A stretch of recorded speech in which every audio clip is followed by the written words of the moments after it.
Alexandre Figueiredo observava os 3 filhos pela janela da mansão, enquanto eles discutiam sobre carros, viagens e investimentos. Nenhum deles percebeu que naquela manhã tudo estava prestes a mudar. Sobre a mesa havia 3 envelopes idênticos. Dentro de cada um, apenas 50 euros. Quando os filhos entraram no escritório, acharam que era mais uma reunião sobre a herança milionária da família. Mas Alexandre empurrou os envelopes na direção deles e disse apenas: "Durante os próximos 7 dias, vocês vão viver apenas com isso." Os 3 riram, até que ele continuou: "Sem cartões, sem motoristas, sem acesso às contas da família, sem ajuda dos amigos, sem voltar para esta casa." O sorriso desapareceu. Pela primeira vez na vida, os herdeiros de uma fortuna construída ao longo de 40 anos teriam que enfrentar o mundo como pessoas comuns. O filho mais velho gastaria quase todo o dinheiro antes do primeiro dia terminar. O segundo descobriria que os amigos somem quando o dinheiro acaba. E o terceiro encontraria um velho carpinteiro que havia perdido tudo para salvar a mulher que amava. 7 dias depois, 2 filhos voltariam para casa pedindo ajuda. O terceiro voltaria com apenas 2 euros no bolso. Mas também voltaria com algo que nenhum dinheiro do mundo poderia comprar. E foi naquele momento que Alexandre soube qual dos 3 realmente merecia herdar o legado dele. Antes de a gente começar, me faz um favor. Clica no botão de inscrever aqui embaixo no canal Contos de Eli. A gente traz histórias reais sobre pessoas reais, o tipo que faz você pensar 2 vezes sobre como trata os outros. E se você curtiu, deixa um comentário me contando de onde você está assistindo.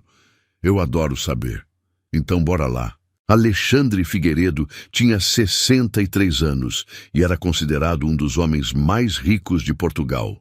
Dono de um grupo de construção civil avaliado em mais de 2 bilhões de euros, havia passado a vida transformando terrenos abandonados em bairros inteiros, erguendo prédios, estradas e centros comerciais que mudaram a paisagem de várias cidades do país. Lisboa tinha a marca dele em lugares que as pessoas passavam todo dia sem perceber que um homem havia decidido que aquele espaço seria diferente. Mas nenhuma das suas construções o preocupava tanto quanto os 3 filhos. Porque Alexandre conhecia uma verdade que a maioria dos milionários descobre tarde demais. Construir riqueza é difícil. Construir herdeiros dignos dela é ainda mais difícil. O pai de Alexandre se chamava Manuel. Era pedreiro no Alentejo e morreu aos 68 anos, com as mãos que contavam a história de 4 décadas de trabalho pesado. Mãos que não voltavam mais para a posição normal de descanso, porque os tendões tinham se acostumado à pegada da enxada e da colher de pedreiro. Dedos que à noite doíam de um jeito que Manuel nunca reclamou, porque reclamar de dor era para quem tinha tempo para prestar atenção na dor. Manuel Figueiredo era um homem que acordava às 5 da manhã, tomava café com pão que a mulher deixava separado, almoçava o que ela havia embrulhado no pano de prato na véspera e voltava quando o sol estava descendo atrás das serras do Alentejo. Nunca reclamou do trabalho. Não porque a vida fosse fácil, mas porque reclamar consumia a energia que ele precisava para trabalhar, e trabalho não esperava por quem estava ocupado reclamando dele. Quando Alexandre era criança, havia meses em que o dinheiro não chegava até o final. Não o tipo de não chegar que é a ansiedade de classe média. O tipo real, que é você olhar para a despensa e calcular quantos dias o que está ali ainda dura. Ele sabia o que era dividir um único pão entre 4 pessoas na mesa sem fazer nenhum comentário sobre isso, porque comentário constrangeria os outros. Sabia o que era andar a pé 20 minutos para economizar o dinheiro do ônibus e chegar suado e fingir que havia gostado de caminhar.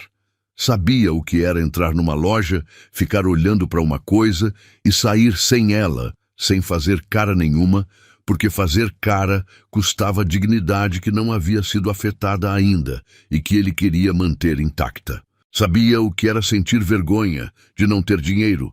Não a vergonha de adulto que reflete e contextualiza. A vergonha de criança que é pura e direta e vai fundo e fica por décadas, que aparece em memórias de momentos específicos com uma nitidez que o resto da infância não tem. Foi dessa memória que Alexandre construiu cada coisa que construiu.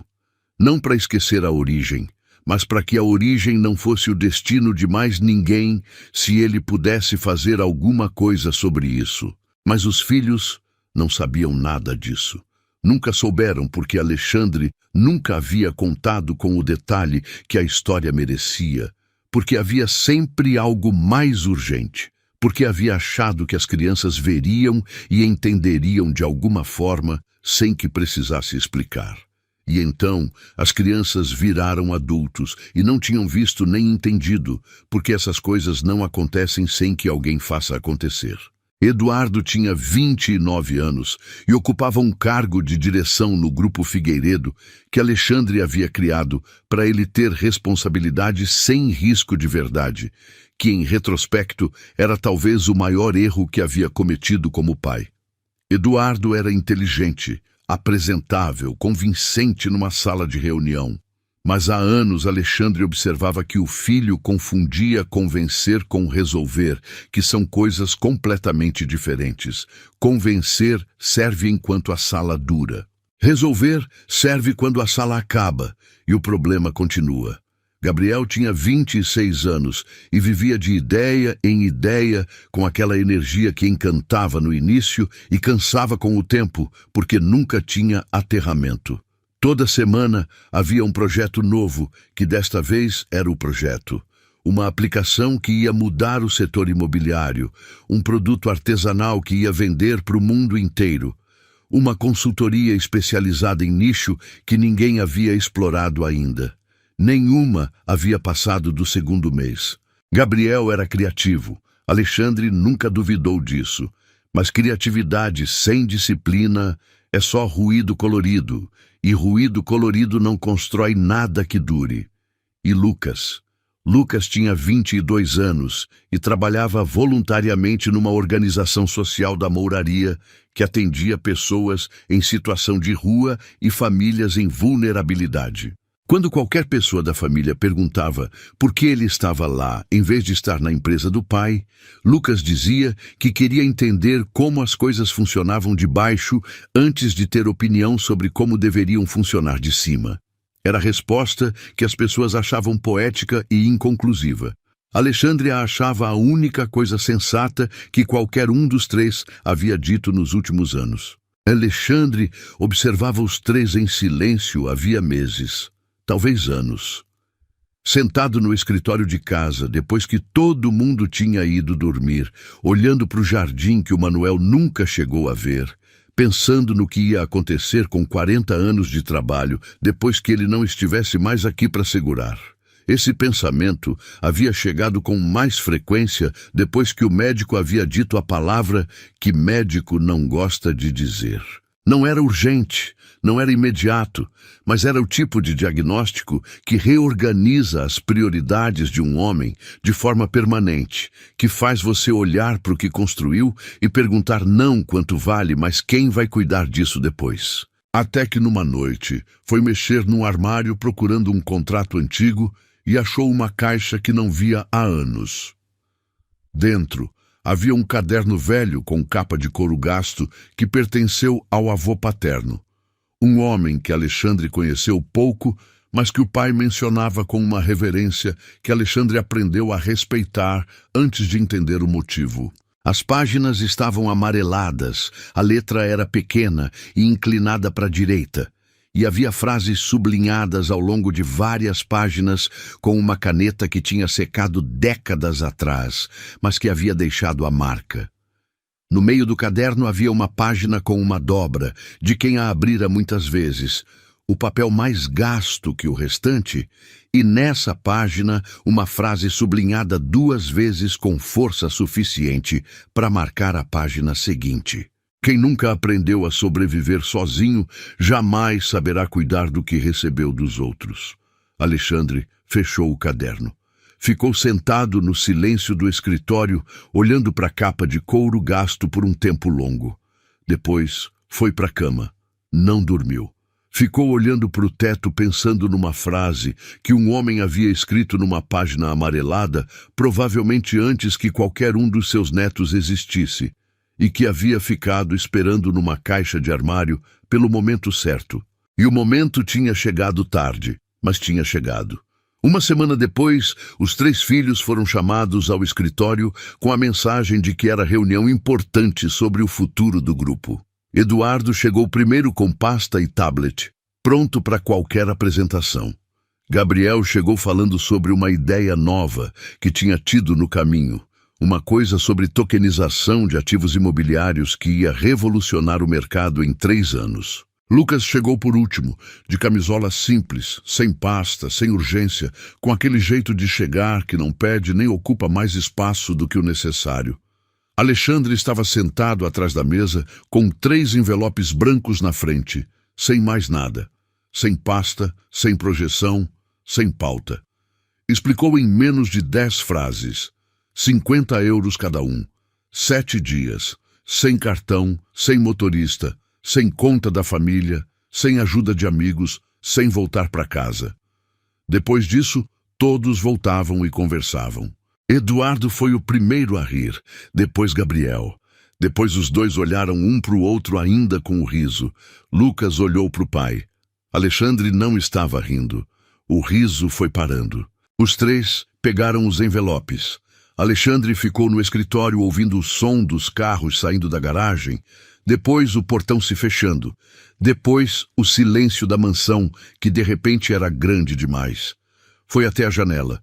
Ficou olhando para o jardim que o Manuel nunca chegou a ver e pensou que o Manuel teria aprovado o que acabara de fazer.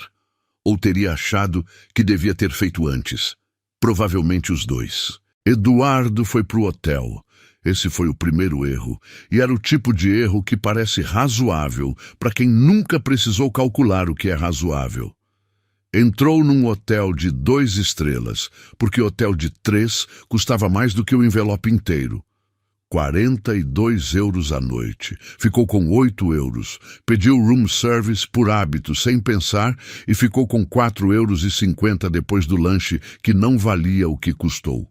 Na manhã seguinte acordou com fome real, que é diferente da fome de quem almoçou bem e está com vontade de comer alguma coisa. É a fome de quem não tem certeza de quando come de novo. Quis ligar para o pai. O pai não atendeu. Quis ligar para o amigo Tiago, que tinha apartamento em Lisboa. O Tiago disse que o senhor Alexandre havia mandado mensagem para todos os contatos próximos dos filhos, pedindo que não interferissem naqueles 7 dias, o que Eduardo achou impossível até perceber que era exatamente o tipo de coisa que o pai faria, porque o pai sempre foi do tipo que faz o que decide fazer até o fim. Tentou usar o sobrenome. Entrou num restaurante que conhecia, pediu almoço, explicou quem era, disse que pagaria depois. O gerente foi cordial e firme ao mesmo tempo, que é a combinação mais difícil de argumentar contra. Eduardo saiu sem comer. Tentou num café menor. O dono era mais jovem, ouviu com paciência e disse que entendia, mas que não podia. Eduardo saiu de novo. Ficou 2 dias assim, combinando orgulho com fome e fome com tentativas frustradas de usar aquilo que havia sempre funcionado, que era a combinação de sobrenome e postura de quem está acostumado a ter o que pede. Naqueles 2 dias foi descobrindo que sobrenome funciona enquanto há substância embaixo. Sem substância é só som. Na tarde do 3º dia, com 2,30 euros no bolso e mais 4 dias pela frente, foi ao albergue da Mouraria. Ficou na fila do lado de fora por 20 minutos, com homens e mulheres de várias idades, todos esperando o mesmo jeito que ele estava esperando, que era sem pressa, porque pressa implica que você tem outro lugar para ir. Quando chegou na frente, o rapaz do balcão perguntou nome e situação e registrou sem julgamento o tipo de profissionalismo que Eduardo não havia esperado encontrar ali e que o fez ficar um pouco quieto. O beliche era simples, O colchão tinha aquela firmeza de coisa usada por muita gente. O banheiro era coletivo com horários. Eduardo ficou olhando para o teto do albergue na primeira noite com aquela expressão de quem está processando uma quantidade de informação nova que não tem gaveta ainda. Às 3 da manhã ainda estava acordado. Não porque o lugar fosse ruim, porque havia coisas que não conseguia parar de pensar. Gabriel tomou o caminho oposto. Em vez de gastar o dinheiro na aparência, decidiu multiplicar. Era a lógica que havia aplicado em todos os projetos dos últimos anos, que era começar com o que tem e transformar em mais. A diferença era que desta vez não havia equipe, não havia estrutura, não havia o sobrenome abrindo portas de investidor. Nos primeiros 2 dias, tentou revender. Comprou frutas no mercado da Ribeira, onde o preço era mais baixo, tentou vender numa zona de maior movimento por preço ligeiramente acima. Vendeu 3 laranjas em 1h30 antes de perceber que o rendimento por hora não justificava o esforço e que havia subestimado o quanto é difícil parar uma pessoa na rua e fazê-la comprar alguma coisa que não estava procurando. Tentou oferecer consultoria. Fez um cartaz simples no celular, imprimiu numa papelaria por 50 cêntimos e ficou numa mesa de café oferecendo análise de modelos de negócio por 20 euros a sessão. Um homem de meia idade se sentou, ouviu 30 minutos, disse que ia pensar e nunca mais voltou. Isso foi no 3º dia. No 4º dia, Gabriel estava num banco de praça do Cais do Sodré, com o Tejo na frente e 23 euros no bolso, sem nenhum plano funcionando. E teve aquele momento específico que só acontece quando você ficou sem argumentos. É um silêncio que não é paz. É o silêncio de quem estava tão ocupado com as próprias ideias que nunca parou para escutar outra coisa. Gabriel ficou naquele banco por 1h30, olhando para o rio. E pela primeira vez em muito tempo não estava pensando em nenhum projeto. Estava só sentado. E percebeu, com a lentidão com que as percepções importantes chegam, que havia anos que não ficava parado, sem pensar em nada útil, que talvez o problema não fosse falta de ideia, fosse falta de pausa suficiente para entender qual ideia valia o tempo que ele tinha disponível. Lucas saiu da mansão com os 50 euros, foi até o portão e ficou um momento na calçada antes de caminhar. Não porque estivesse hesitando, porque estava calculando. 50 dividido por 7 era 7 euros e 14 centavos por dia. Era pouco. Era possível se fosse feito com atenção desde o início. Foi ao supermercado mais barato que conhecia a pé para não gastar com transporte. Pão, fruta, queijo, ovos e iogurte, o suficiente para dias, se fosse racionado. Gastou 16 euros, ficou com 34. Dormiu a primeira noite num albergue perto da Mouraria, que custava 12 euros. Ficou com 22. Fez as contas no papel durante o café da manhã do 2º dia e concluiu que tinha o suficiente para mais 2 dias de albergue se fosse cuidadoso com a comida. Depois disso, precisaria de alternativa. Era essa a questão que estava calculando quando, numa escada da Mouraria, no 2º dia de manhã, um homem de 72 anos parou na frente dele e perguntou em voz direta e sem cerimônia se havia sobrado pão. Lucas olhou para o pão que estava comendo. Olhou para o homem, partiu o que restava ao meio e estendeu a metade. O homem pegou, sentou ao lado sem ser convidado e começou a comer com aquela naturalidade de quem já perdeu o filtro do que pode ou não pode fazer e ficou só com o que precisa de verdade. Ernesto, o homem disse, depois de um momento, estendendo a mão sem olhar. Lucas Figueiredo, Lucas disse apertando. O homem acenou com a cabeça e voltou para o pão. Ficaram uns 20 minutos ali sem falar muito. Lucas, que estava acostumado com conversas cheias de objetivo e agenda, ficou com aquele silêncio de forma diferente do que estava esperando, que era com desconforto. Não houve desconforto. Havia algo naquela escada com aquele homem e aquele pão partido ao meio que tinha uma honestidade que a maioria das conversas de escritório não tinha. No terceiro dia, Lucas voltou à escada. O Ernesto estava lá. Ficaram mais tempo dessa vez. O Ernesto contou que dormia num abrigo ali perto, que havia sido carpinteiro a vida toda, que o negócio havia fechado há alguns anos. Não entrou em detalhe ainda, e Lucas não forçou. No quarto dia, o Ernesto perguntou se Lucas queria ver onde ficava o armazém. Foram juntos. O armazém era um espaço no fundo do abrigo com um banco de trabalho que o Ernesto havia montado aos poucos com madeira que encontrou aqui e ali.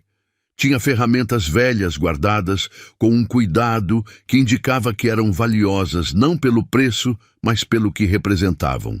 Estava consertando uma cadeira de madeira que havia quebrado uma perna. A mão na peça, com aquela concentração de quem sabe exatamente o que está fazendo. Lucas ficou observando. O Ernesto trabalhava com o silêncio de quem não precisa de audiência, que é o silêncio específico de quem aprendeu um ofício de verdade, e não de quem aprendeu a parecer que sabe. As mãos faziam o que precisavam fazer sem hesitação, memória muscular de décadas. No quinto dia, foi que a história do Ernesto saiu completa. Estavam trabalhando os dois no armazém. Lucas ajudando com a lixa numa peça nova, o Ernesto orientando quando necessário. Quando Lucas perguntou com aquela simplicidade direta que tinha desde pequeno: "Como é que foi parar aqui?" O Ernesto não parou de trabalhar. Quando ele contava coisa importante, sempre continuava fazendo alguma coisa com as mãos, que era a forma dele de dizer que a história não precisava de pausa dramática, que era só a verdade sendo dita. "A minha esposa se chamava Conceição", ele disse. Era professora, primário. Gostava de crianças com aquele jeito que algumas pessoas têm, que não é performance, é vocação mesmo. A gente foi casado 38 anos. Pausou por um segundo para examinar a peça que estava trabalhando. Em 2012, ela ficou doente. Câncer no pulmão, que era cruel, especialmente porque ela não fumava, nunca havia fumado. E às vezes a vida não tem lógica que a gente consiga aceitar direito. O tratamento era caro, o seguro de saúde cobria parte. O resto, a gente foi cobrindo com o que tinha. Lucas estava ouvindo sem tirar os olhos do velho. Primeiro foi a reserva que a gente tinha juntado em 20 anos. Depois, o negócio serviu de garantia num empréstimo para banco. Ela ficou melhor num primeiro momento, que foi o melhor momento. 2 anos em que ela estava bem, e a gente vivia como se o pior já tivesse passado. Depois voltou, e a segunda vez foi mais rápida que a primeira. O Ernesto parou o trabalho por um momento. Só por um momento. Quando ela foi, o negócio já tinha ido antes. As dívidas ficaram porque as dívidas sempre ficam. A casa foi a seguir porque era a garantia do segundo empréstimo. O meu sócio havia saído no segundo ano do tratamento. Não de maldade, mas porque a incerteza era muita e ele tinha família também, e eu entendo. Fiquei sozinho com o que sobrava e com o que devia, e o que devia era muito mais. Voltou a trabalhar. Lucas ficou em silêncio esperando. Vim parar aqui aos poucos, como as coisas acontecem aos poucos, quando estão indo numa direção. Não foi de um dia para o outro. Foi mês a mês, decisão por decisão, cada uma razoável no momento e no conjunto, sendo o fim de uma coisa. Eu não me arrependo de nada. Fiz o que tinha que fazer. A Conceição sabia disso. Até o último dia ela sabia que a gente tinha feito tudo o que podia. Ficou em silêncio por um tempo que Lucas não interrompeu. Depois, o Ernesto disse uma coisa com aquela firmeza específica de quem está afirmando verdade e não pedindo concordância. Das duas coisas que ficaram quando ela foi, a dívida e a falta dela é o peso maior. A dívida a gente aprende a organizar de alguma forma. A falta não tem jeito diferente de carregar do que carregar. Lucas ficou quieto por um longo momento. Depois disse: "Você ainda faz móveis." O Ernesto olhou em volta do armazém pequeno. "Com o que tenho?" Quando aparecem encomenda aqui pelo abrigo das pessoas que precisam de conserto de alguma coisa e não podem pagar muito. Não é o negócio que tinha, mas é o que sei fazer. No sexto dia, Lucas voltou mais cedo. Trouxe comida do refeitório para os dois e ficou no armazém a tarde inteira. Trabalharam numa mesa pequena que o Ernesto havia começado com sobras de madeira que alguém havia deixado no quintal do abrigo. Lucas errou muito durante aquelas horas. O ângulo, a pressão, a direção da lixa, e o Ernesto corrigia sempre da mesma forma, sem frustração, mostrando de novo com a mão, sem comentário, sobre o erro anterior, porque o erro anterior já tinha acontecido. E o que importava era o seguinte. Numa pausa, o Lucas perguntou: se você pudesse ensinar o que sabe, quantas pessoas você conseguiria ensinar ao mesmo tempo? O Ernesto pensou: depende do espaço e das ferramentas. Carpintaria básica, que é o suficiente para uma pessoa ter emprego numa semana, eu ensinaria 6 ao mesmo tempo se tivesse bancada para 6. Em 2 meses a pessoa sai sabendo o que precisa para trabalhar. E além de carpintaria, canalização básica. Aprendi fazendo no negócio porque não havia dinheiro para chamar canalizador toda vez que havia problema. Eletricidade do mesmo jeito. Pintura qualquer um aprende em dias, se tiver alguém que mostre o que não se vê de longe, que é a preparação antes de pintar, que é onde 90% dos problemas começam. Lucas ficou ouvindo com aquela atenção que era característica dele desde pequeno, que era a atenção de quem não está esperando a vez de falar, mas está realmente processando o que ouve. Na manhã do 7º dia, Lucas acordou cedo, fez as contas e verificou que tinha 2,30 euros. Havia conseguido os 7 dias dentro do orçamento. Não sem ajuste, não sem aprender a cada dia o que custava, onde e como esticar o que tinha. Mas havia conseguido. Antes de ir para a mansão, foi ao armazém. O Ernesto já estava lá antes do sol chegar direito, que era característica de quem passou 40 anos acordando na madrugada para que o trabalho estivesse pronto quando o cliente chegasse. Lucas ficou na entrada do armazém por 1 segundo, olhando para o velho que trabalhava sem ter percebido que ele estava ali. Havia algo naquela imagem que queria guardar, que era a imagem de uma pessoa que havia perdido praticamente tudo e continuava sendo inteiramente ela mesma, sem amargura, sem performance de resignação, só presente no que estava fazendo com as mãos. Ernesto, Lucas disse. O velho virou. Lucas disse que voltava para casa, que obrigado. O Ernesto disse que estava bom. Estendeu a mão. Lucas a apertou. A mão do Ernesto era grande e calejada, com aquelas marcas de décadas que mão de 22 anos ainda não tem. Lucas saiu. Caminhou até o ônibus que levava para a zona da mansão, com 2,30 euros no bolso e mais alguma coisa que não tinha nome certo, mas que pesava diferente do dinheiro. Na mansão, Alexandre esperava os 3 no escritório. Eduardo chegou antes do horário, o que era sinal porque Eduardo normalmente chegava exato quando convinha. Gabriel chegou na hora certa, mas com menos energia do que era o costume, como se a semana tivesse usado alguma bateria que não havia recarregado ainda. Lucas chegou por último e colocou 2,30 euros sobre a mesa sem que ninguém pedisse. Alexandre olhou para cada um e pediu que contassem. Eduardo contou com uma honestidade que surpreendeu, não só ao pai, mas a ele mesmo, pela sensação de que estava dizendo coisas que não havia dito antes, porque não havia tido vocabulário para elas antes daquela semana. Disse que havia gastado quase tudo no primeiro dia, tentando manter a aparência de um nível de vida que não havia trazido nos 50 euros. Que havia tentado usar o sobrenome para resolver o que o dinheiro não resolvia, e havia descoberto que o sobrenome sem substância embaixo é só som. Que havia ficado com fome de verdade pela primeira vez na vida, não de esperar o jantar, de não saber quando comeria de novo, e que a diferença entre saber que existe fome e ter fome era a diferença entre ler sobre uma coisa e estar dentro dela. Que no albergue havia dormido ao lado de um homem de 55 anos que havia perdido o emprego num corte de empresa e estava há 4 meses tentando se reposicionar sem endereço fixo para colocar no currículo, porque muitas empresas não chamam quem não tem endereço fixo, e que essa era uma armadilha que Eduardo nunca havia pensado que existia porque nunca havia precisado pensar.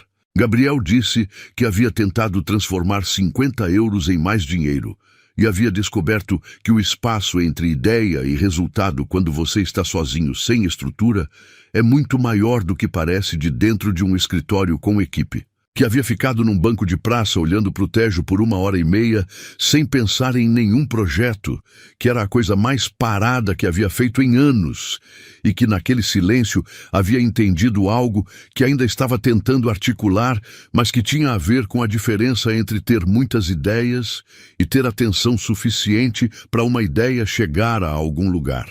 Lucas contou devagar e com detalhe.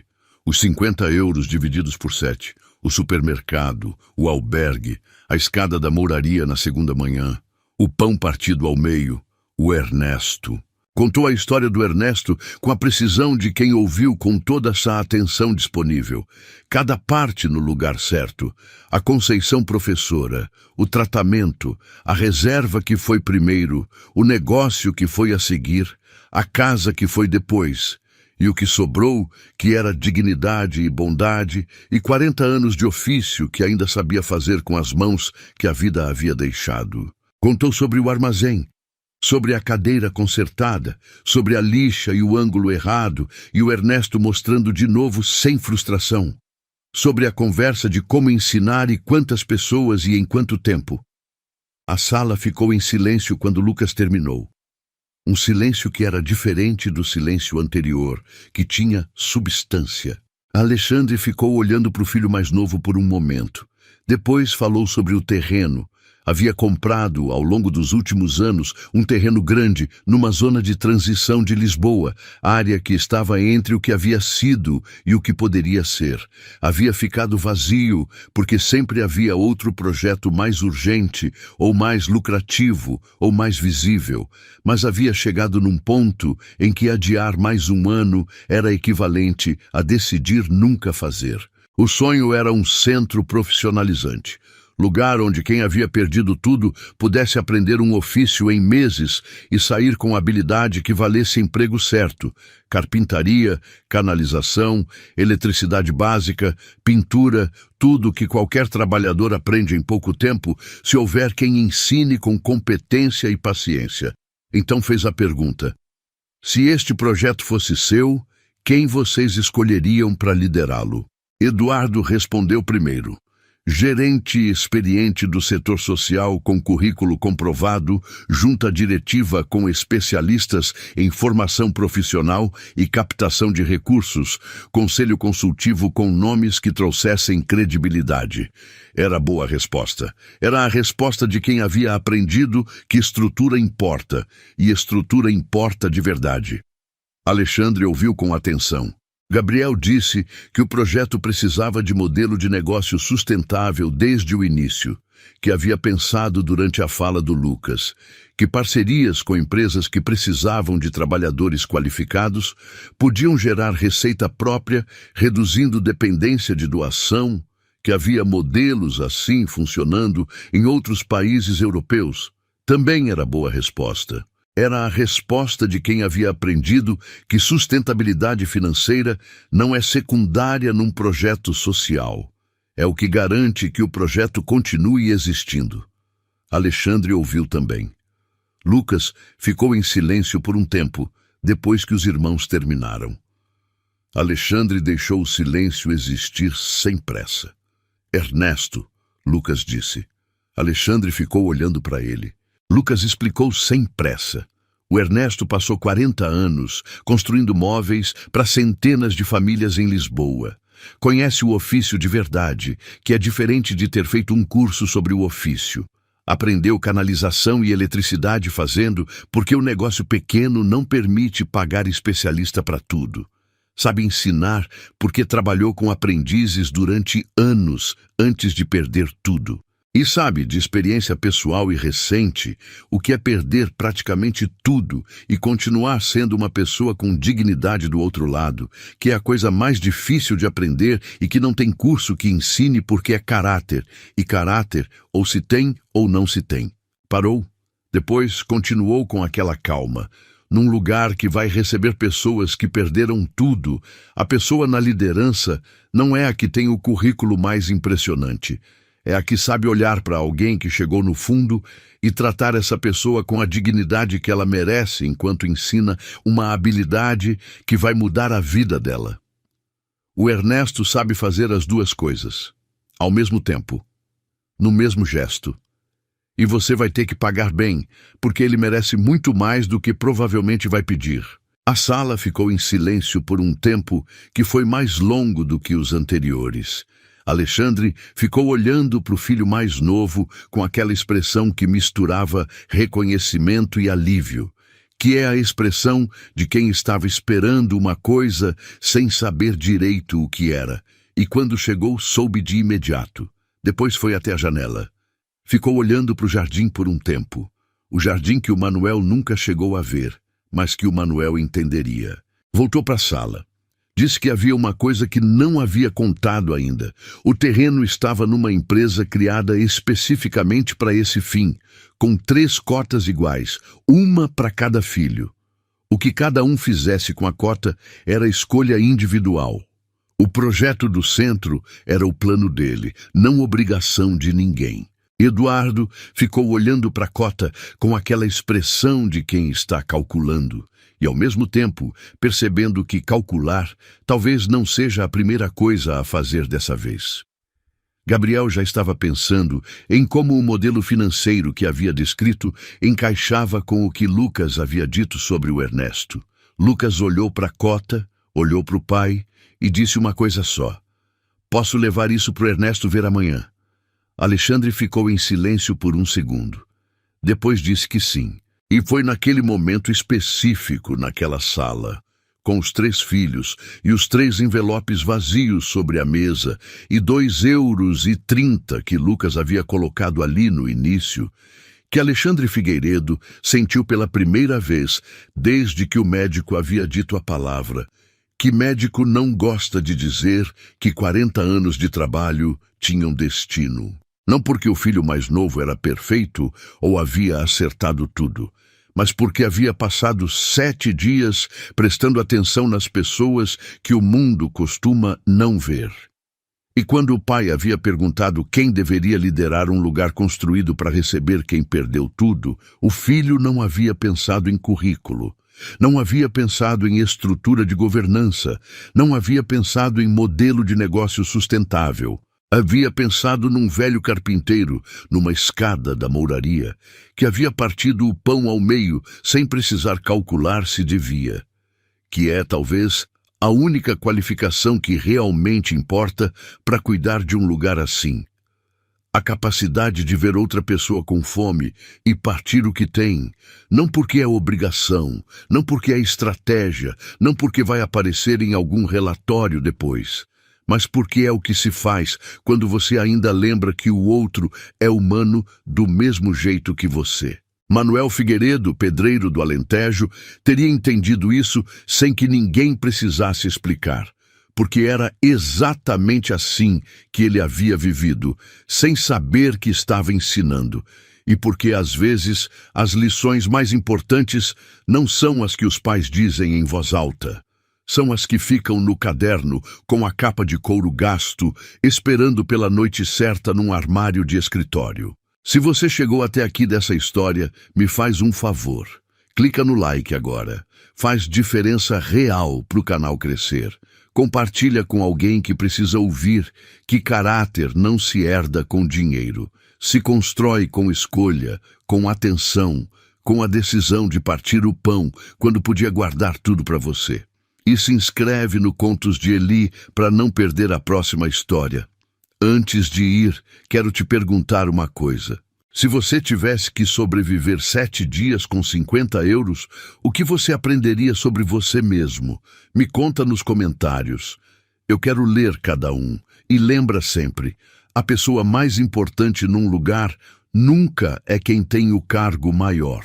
É quem sabe olhar para outro ser humano e tratar ele com a dignidade que merece, independente do que ele tem no bolso, do endereço que dá no currículo ou do nome que carrega. Obrigado por assistir. Isso é Contos de Eli. Inscreve, curte e trata as pessoas com respeito. Você nunca sabe o que elas já sobreviveram para chegar até onde estão.